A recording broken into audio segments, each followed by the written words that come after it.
নমস্কাৰ বন্ধু বান্ধৱীসকল, মই জুৰিয়ে মোৰ ইউটিউব চেনেললৈ আপোনালোকক স্বাগতম জনাইছোঁ। মই আজি ভাবিছোঁ ধোচা বনাম। আমাৰ ঘৰৰ ল'ৰা দুটা আৰু দেউতাকে ধোচা খাই বহুত ভাল পায়, সেয়ে মই আজি ভাবিছোঁ ধোচা বনাম, মছলা ধোচা বনাম। আৰু মই ধোচানো কিদৰে বনাওঁ তাকে আপোনালোককো দেখুৱাম বুলি ভাবিছোঁ। ধোচাত কি দৰকাৰ হয় আৰু মই কেনেদৰে বনাম, ব'লক তেতিয়াহ'লে আজিৰ ভিডিঅ'টো আমি আৰম্ভ কৰোঁ। ধোচাৰ বেটাৰটো বনাবৰ কাৰণে আমাক লাগিব চাউল। এয়া চাউল লৈছোঁ মই, আৰু লাগিব মাটি দালি, বাকলি নথকা মাটি দালি ল'ব লাগিব। এই কাপতে মই 2 কাপ চাউল দিছোঁ ইয়াত, আৰু এয়া হৈছে আধা কাপ মাটি দাইল, আৰু এয়া হৈছে এই চামুচখনেৰে 2 চামুচ বুট দাইল, আৰু এয়া আধা চামুচ এই চামুচখনেৰে মেথি গুটি।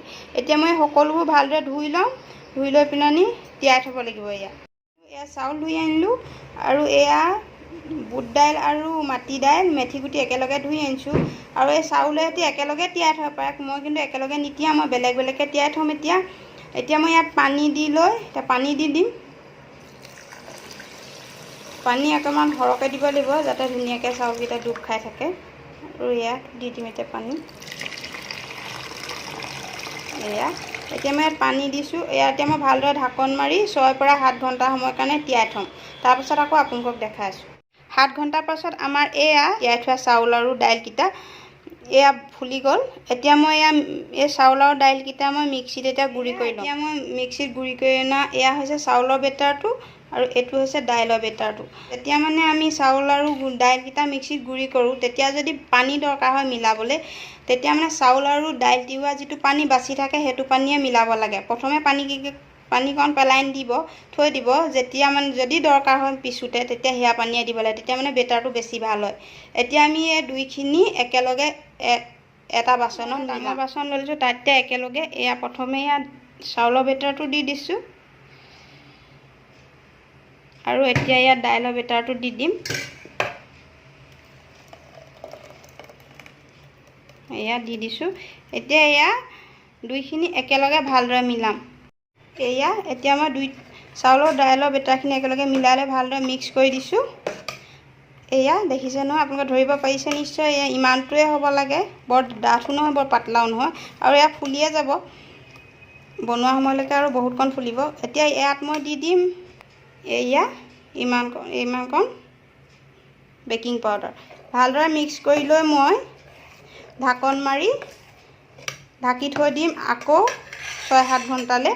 গৰম জেগাত থ'ব লাগে। এতিয়া যিহেতু গৰম দিনেই, এতিয়া এনেকৈ ঢাকন মাৰি থৈ দিলেই হ'ব। 7-8 ঘণ্টা আকৌ ঢাকি থৈ দিব লাগিব, তাৰপাছত বনাব পৰা হ'ব বেটাৰগাল। তাৰপৰা আকৌ আপোনালোকক দেখুৱাম। এতিয়া মই এয়া ভালদৰে ঢাকি বিলানি 8 ঘণ্টাৰ পাছত এয়া আমাৰ ধোচা বেটাৰটো এয়া ফুলি গ'ল। এয়া দেখিছেনে, ফুলি গ'ল, কিমান ফুলি গ'ল। এতিয়া ইয়াত মই অলপমান নিমখ দি দিম। নিমখ দি ভালদৰে লৰাই দিম, আৰু অকণমান পানী দিব লাগিব, কাৰণ ধোচা বনাবলৈ অকণমান পাতল লাগে বেটাৰটো, আৰু অকণমান ইয়াত পানী দি দিম। এয়া অকণমান নিমখ দিলোঁ, আৰু অলপ পানী দি মই ভালদৰে এতিয়া লৰাই দিছোঁ। এয়া ঘুলি দিছোঁ ভালদৰে। ইমানটো পাতলাকৈ বনাব লাগিব এতিয়া ধোচা আমি।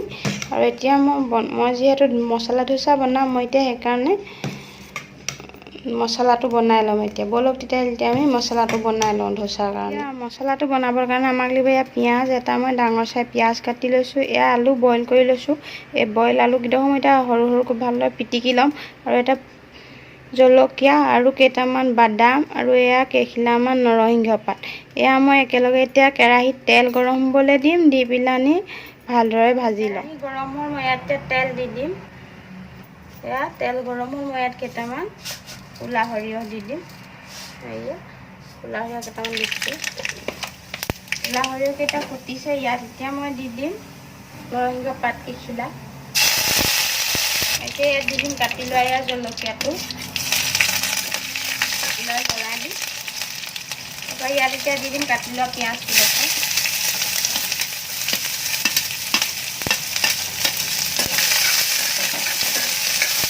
ভালদৰে ভাজি ল'ম। এতিয়া ভজা হৈছে, ইয়াত এতিয়া মই দি দিম অলপ হালধি, অকণমান নিমখ,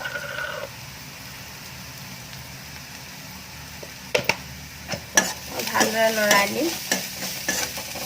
ইয়াত দিম লাল মিৰ্চ পাউডাৰ, আৰু অকণমান দিম ধনিয়া পাউডাৰ। এয়া ভালদৰে মই মিক্স কৰি লৈ এতিয়া মই লোৱা এই বাদামকেইটা দি দিম।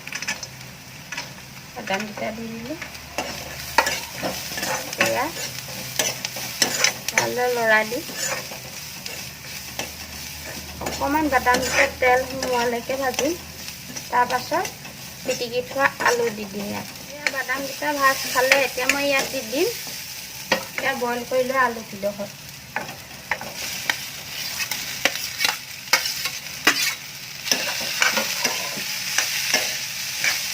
আৰু এতিয়া ভালদৰে লৰাই দিম।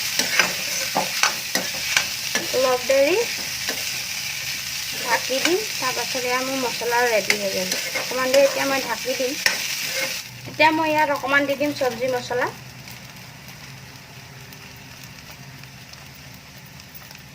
অকণমান চব্জি মছলা দিলে এটা ভালদৰে লৰাই দিম। আমাৰ ধোচা মছলা ৰেডি হৈ গ'ল। এতিয়া মই গেছটো বন্ধ কৰি দিম আৰু এতিয়া ধোচাৰ লগত খাবৰ কাৰণে চাটনি বনাই ল'ম। এয়া হৈ গ'ল মছলা আৰু এতিয়া আমি চাটনি বনাই ল'ম। নাৰিকল আৰু বাদামৰ চাটনিটো বনাই ল'ম। চাটনি বনাবৰ কাৰণে আমাক লাগিব এয়া নাৰিকল মই সৰু সৰুকৈ কাটি লৈছোঁ, কেঁচা নাৰিকল।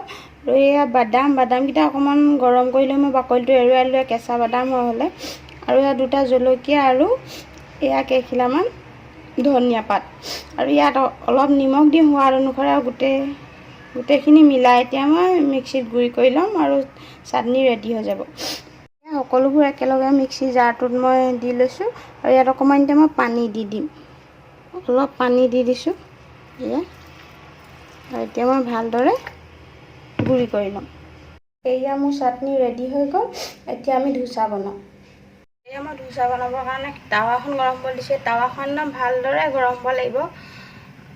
এতিয়া পূৰা গৰম হৈ গৈছে। এতিয়া মই ইয়াত প্ৰথমতে পূৰা গৰম হ'ব দিব লাগিব। তাৰপৰা অলপমান ঠাণ্ডা কৰি ল'ব লাগিব। পানী ছটিয়াই মই এতিয়া পূৰা গৰম হৈ গৈছে। মই এতিয়া অকণমান পানী ছটিয়াই দিম।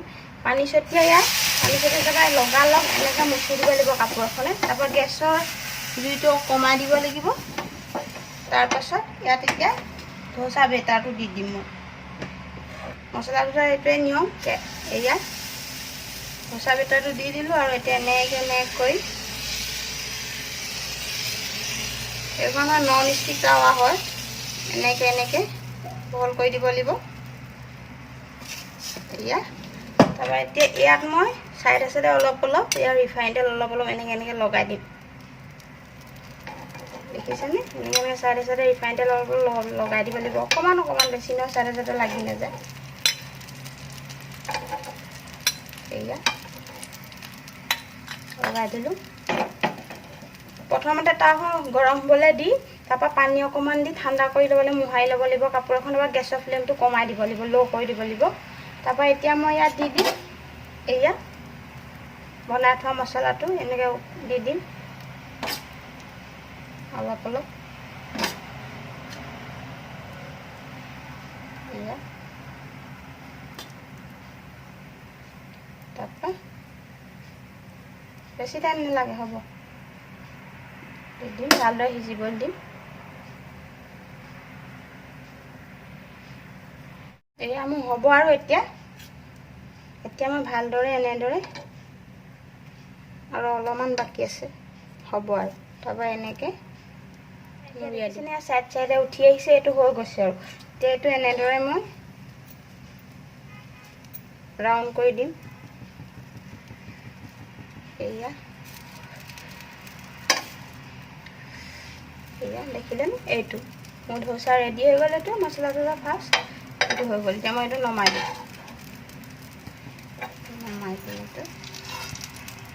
এয়া এইটো বনাই দিছোঁ। এয়া টাৱাখন গৰম হৈছে পূৰা।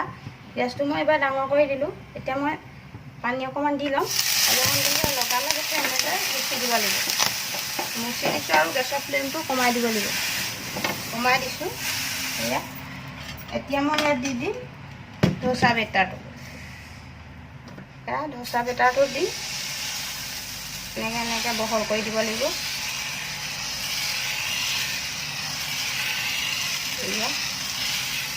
বহল কৰি দিছোঁ।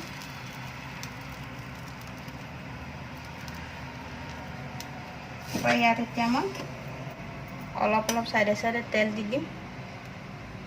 অলপ অলপ আৰু এনেই লাগি নাযাবলৈ চাইডটো হৈ গৈছে। এতিয়া ইয়াত দি দিম মছলা বেটাৰটো, কি মছলাখিনি, মছলা অলপ দি দিম। এবাৰ গেছৰ ফ্লেমটো হাই কৰি দিম। হাই কৰি দিছোঁ। আকৌ এতিয়া ভালদৰে সিজিবলৈ দিম। এইটো হৈ গৈছে। এতিয়া এইটো এনেদৰে ৰাউণ্ড কৰি দিম।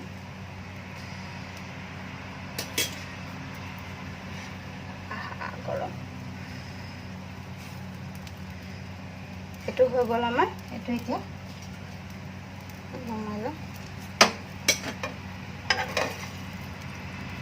এইটো আমাৰ হৈ গ'ল। এতিয়া মই এইকেইটা বনাই লওঁ, তাৰপিছত আপোনালোকক আকৌ লগ পাইছোঁ। এয়া মোৰ মছলা ধোচা ৰেডি হৈ গ'ল। আপোনালোকে যদি ধোচা বনাই খোৱা নাই এইদৰে এবাৰ ট্ৰাই কৰি চাব আৰু মোক ক'ব কেনেকুৱা হ'ল। মোৰ আজি ধোচাকেইটা কেনেকুৱা হৈছে আপোনালোকে মোক জনাব। মোৰ এতিয়া ধোচা বনাই হৈ গ'ল। ধোচা খালোঁ বাৰু, খাবলৈ ভালেই হৈছিল ধোচাকেইটা। আৰু যদিহে আপোনালোকে কেতিয়াও খোৱা নাই এনেদৰে এবাৰ ট্ৰাই কৰি চাব আৰু খাবলৈ কেনেকুৱা হয় মোক জনাব। যদিহে আজি মোৰ এই ভিডিঅ'টো আপোনালোকৰ ভাল লাগিলে লাইক কৰি দিব, শ্বেয়াৰ কৰি দিব আৰু কমেণ্ট কৰি জনাব যে মোৰ ভিডিঅ'টো কেনেকুৱা লাগিল। আৰু মোৰ চেনেলটো ছাবস্ক্ৰাইব কৰি দিব। আকৌ এটা নতুন ভিডিঅ'ত আমি লগ পাম। আজিলৈ তেতিয়ালৈ আহোঁ। Bye bye.